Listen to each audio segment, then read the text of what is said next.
Hello, xin chào tất cả các bạn đã quay trở lại với kênh GoGet.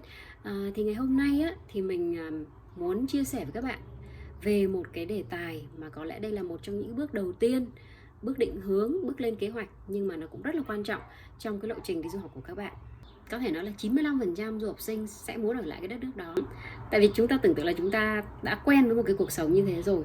Mọi thứ môi trường, bạn bè, những cái cơ hội phía trước. Vậy thì chúng ta cũng phải để ý là cái đất nước nào có một cái cơ hội định cư nằm trong khả năng của mình. Đó. Nếu như các bạn cho con đi du học vào cái khoảng cấp 3 thì ok, các bạn có thể học ở đâu cũng được. Nhưng mà đến cái giai đoạn cao đẳng đại học á thì chúng ta phải tính rất là kỹ.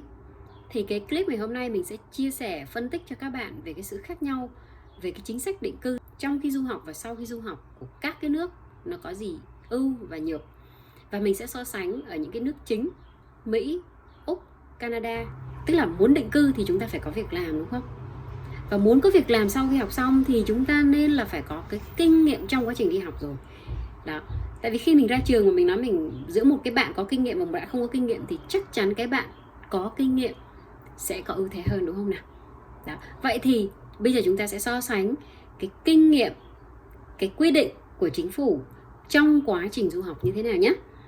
Đầu tiên là với du học Mỹ thì hầu hết cái luật chung là các bạn có thể làm on campus, tức là làm trong trường. Còn nếu như các bạn muốn làm ngoài trường thì các bạn phải có một cái dạng gọi là thực tập. Đó. Chứ còn nó không có mở rộng, tức là bạn không thể ra một cái tiệm phở hay là vô một cái tiệm nail, hay là tất cả những cái làm đó nó sẽ là bất hợp pháp. Với các nước còn lại bao gồm Canada, Úc, châu Âu và Nhật thì các bạn có thể làm việc ngoài campus. Đó. Và đa phần các nước này thì đều là các bạn có thể làm việc 20 giờ một tuần, tức là gần như là bán thời gian và toàn thời gian trong những cái kỳ nghỉ. Thì cái điều này khá là tương đồng với nhau. Như vậy thì xét về cái sự cởi mở cho du học sinh thì Mỹ là kém cởi mở nhất, đúng không ạ? Đó.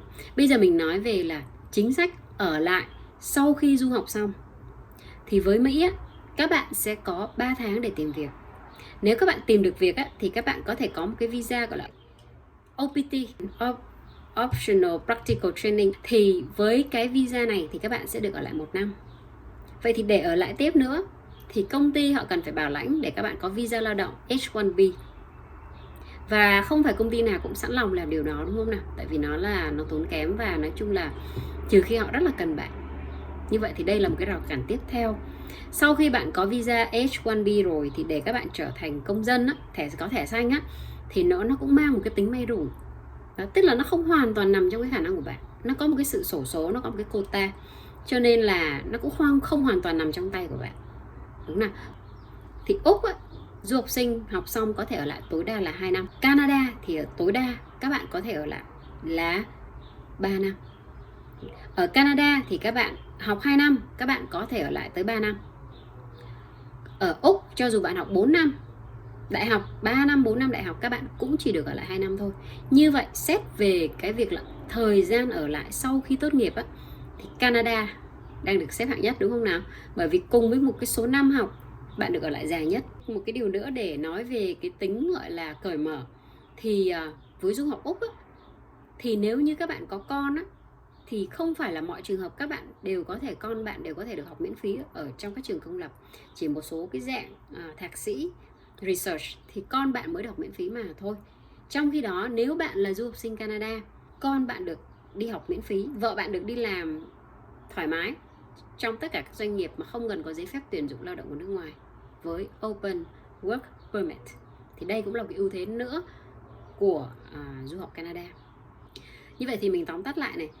Trong khi đang du học thì Mỹ thì các bạn chỉ được làm trong trường thôi.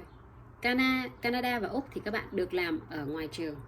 Sau khi tốt nghiệp xong thì Mỹ các bạn được ở lại 1 năm là tối đa, Canada được ở lại 3 năm tối đa và Úc được ở lại 2 năm tối đa. Như vậy thì một lần nữa Canada có ưu thế. Về cái việc là vợ chồng con cái đi theo thì Úc thì con của các bạn chưa chắc là được học miễn phí. Chỉ khi các bạn là học thạc sĩ và research ở một số cái chương trình thì con các bạn được học miễn phí. Còn với Canada thì cho dù bạn học cái gì cao đẳng hay đại học hay thạc sĩ hay tiến sĩ gì đó thì con bạn vẫn được học miễn phí, và vợ bạn, điều đặc biệt là vợ bạn có thể được đi làm thoải mái. Có một cái yếu tố nữa mà khiến cho Canada có ưu thế hơn châu Âu, Nhật, đó là bạn còn có một cái khả năng đó là bảo lãnh cha mẹ của bạn. Tất nhiên là nó không dễ dàng 100%, tức là nó sẽ có hạn mức và nó có sự chờ đợi, hoặc là có những lúc nó mở cổng. Tuy nhiên á, là dù gì chúng ta vẫn có một cái cơ hội. Thì đây cũng là thêm một cái điểm cộng nữa của du học Canada. Và một cái điều nữa mà rất là ít người biết luôn á, là Canada có một cái chính sách rất là hay, đó là khi mà bạn đã ở Canada học tập làm việc đủ 18 tháng đó, thì con của các bạn á cũng sẽ được hưởng một cái chính sách của nhà nước Canada.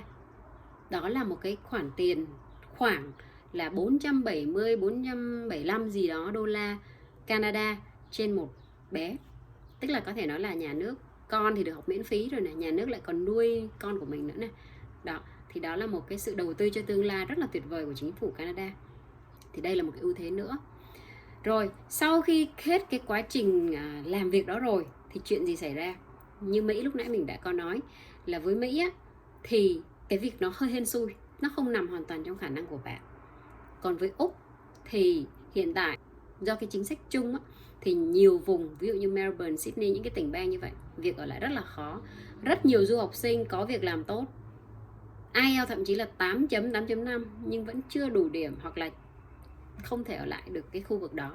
Thậm chí các bạn dạt ra những cái tỉnh bang như Tasmania này kia nọ thì vẫn rất là khó khăn và con đường loằng ngoằng. Và thậm chí là cái chính sách nó còn tiếp tục thay đổi và cũng không biết là như thế nào. Nói chung là cảm thấy rất là bấp bênh và cực kỳ khó luôn. Kể cả có những cái bạn mình biết là đã có những việc làm là finance manager luôn, bạn của bạn mình cũng không có thể ở lại được đó. Và ngay cả cái việc là có một cái chiêu gọi là kết hôn ấy, kết hôn giả ấy, thì cũng không còn dễ luôn các bạn ạ. Với Mỹ ấy, thì hầu hết, thực tế nha, đây là cái thực tế đấy, hầu hết mình thấy là du học sinh mà ở lại bên Mỹ ấy, hầu hết là những người mà có kết hôn. Thật hay không thật thì mình không biết, tại vì đó là câu chuyện cá nhân, nhưng mà hầu hết là mình biết là đều ở lại không phải bằng con đường du học hay là gì đấy, mà bằng con đường kết hôn. Và ở Úc thì bây giờ cũng rất là khó. Vậy thì hiện tại cái lựa chọn còn sót lại đúng không nào? Đó là Canada. Thì với Canada thì cái khả năng ở lại nó nằm trong tay của các bạn, nếu như các bạn có một cái sự tính toán phù hợp đó. Tức là rất là nhiều tỉnh bang bạn chỉ cần có đúng việc làm, có một cái giấy phép tuyển dụng phù hợp đó. Có những cái tỉnh bang thì nó khó hơn một chút, tức là các bạn phải đạt cái điểm cut off, nhưng mà cái điểm đó nó không phải quá là khó, không phải là quá là hái sao trên trời, nó hoàn toàn có khả thi. Tất nhiên là mình phải plan cái điều đó từ trước. Và để plan cái điều, để lên kế hoạch cái điều này thì các bạn có thể theo dõi những cái clip của mình nói về cái lộ trình định cư cho du học sinh ấy. Mỗi tỉnh bang nó sẽ có khác nhau. Chúng ta không nên nghĩ rằng là cái câu á, là cứ bước đi rồi sẽ tới thì đúng, nhưng mà không có nghĩa là bước đi đại và trong bóng đêm. Tức là chúng ta cứ phải bước đi đi, chúng ta cảm thấy có một cái lộ trình thì chúng ta cứ nên bước đi đi. Nó không có 100%, nhưng mà cũng không thể nói là cứ bước đi đi và chưa hiểu gì hết, không hiểu là mình đang bước đi vào cái gì, thì cái điều đó không nên. Ví dụ mình thì phải tính toán ngay từ đầu là với cái năng lực của mình, với cái bằng cấp mình sẽ lấy, với cái IELTS của mình, với cái quá trình kinh nghiệm của mình, cộng lại xem là nó bao nhiêu điểm, và cái khả năng là sau khi tốt nghiệp mình đi làm như thế thì liệu mình có cái khả năng định cư hay không. Thì cái này chúng ta cũng phải lên các từ trước đối với Canada. Như vậy thì Canada là dễ nhất so với Mỹ và Úc hiện tại nha. Nhưng cũng không có nghĩa là cứ nhắm mắt là được, là không phải. An toàn quá thì cũng không được, nhưng mà liều lĩnh quá thì cũng không được. Tức là chúng ta cân bằng, chúng ta nhìn vào một cái trend đó, và chúng ta có một cái sự dự đoán là với cái tình hình như thế thì cái khả năng là trong vòng 2, 3, 4, 5 năm nữa cái điều này vẫn còn khả thi đó, thì chúng ta làm. Còn nếu chúng ta thấy chắc chắn là chưa có một cái tín hiệu nào là cái đất nước đó nó sẽ cởi mở hơn, mà chúng ta cứ đâm đầu vào thì quả là cũng khá là liều lĩnh. Cái đấy là chờ hên xui mà thôi, đúng không nào? Thế thì mình tóm lại là hiện tại thì Canada vẫn đang cởi mở nhất vào thời điểm tháng 5 năm 2021. Và dự kiến trong vòng 3 năm tới Canada cần nhận thêm tới khoảng 1 triệu người. Chính sách người ta đã ban bố như thế. Trong năm nay thì đã có những cái chương trình gọi là mình hay nói vui ấy, là sale mà sale sập sàn luôn. Có những bạn bây giờ không cần việc làm, hoặc là chỉ cần tốt nghiệp một cái tỉnh bang nào đó là cũng có thể định cư, hoặc là có chương trình á, thì các bạn chỉ cần làm một công việc bất kỳ thôi, làm 1 giờ 1 tuần thì cũng được, kiểu như thế. là các bạn vẫn có thể định cư được. Tất nhiên chương trình đó nó vừa đóng lại rồi, nhưng mà mình tin rằng là sẽ có những cái tương tự nó sẽ diễn ra. Đó. Như vậy thì tóm lại một câu đơn giản là các bạn nếu như quan tâm về vấn đề định cư thì thực sự là nên lựa chọn du học Canada trong thời điểm này.